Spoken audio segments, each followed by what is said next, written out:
আসসালামু আলাইকুম। প্রিয় দর্শক, আজকে একটা হয়েছে আর কি। সমস্ত দলের নেতারা, বিভিন্ন দলের নেতারা মিললে একটা মিটিং, এটা আরো আগে থাকতেই আরম্ভ হয়েছে। কোড আনকোড আজকে মনে হয় 3 দিন চলছে এই মিটিং। এই সবাই হাসনাত আবদুল্লাহ একটা আর কি একটা করছেন, উনি একটা মন্তব্য করছেন। উনি বলছেন যে বর্তমান অন্তর্বর্তী সরকারের যে ব্যর্থতার দায় দায়িত্ব পুরাটাই এনসিপিকে নিতে হয়েছে।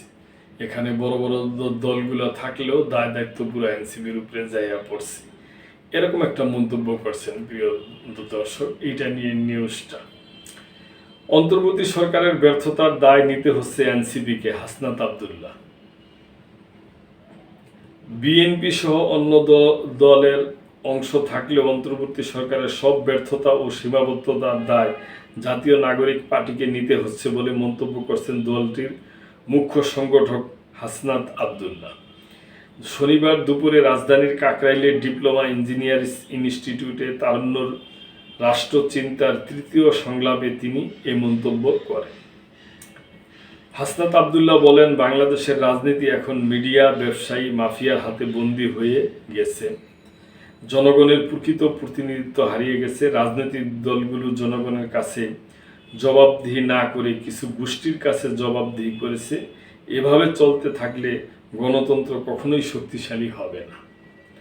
তিনি বলেন, রাজনীতিবিদদের হাতে থাকতে হবে। মানুষ এনসিপির কাছে নতুনত্ব প্রত্যাশা করেছে।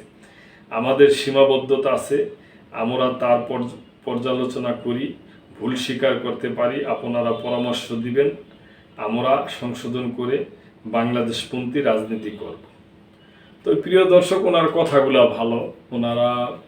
ওনাদের বয়স কম হইলেও ওনারা তো নেতৃত্ব দিচ্ছেন, ওনারা তো বোঝেন। তো জেএনজির যুগ এবং ওনারা তো তাই।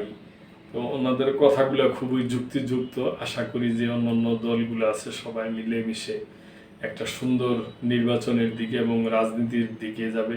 এটা কথা ঠিক যে রাজনীতিবিদের হাতেই থাকা উচিত।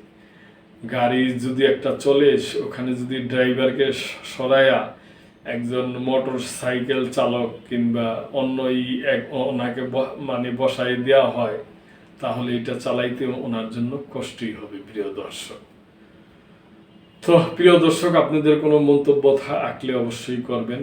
সাবস্ক্রাইব করে, লাইক, শেয়ার, কমেন্ট করে মেম্বারশিপ হয়ে আমাদের পাশেই থাকবেন। আল্লাহ হাফেজ।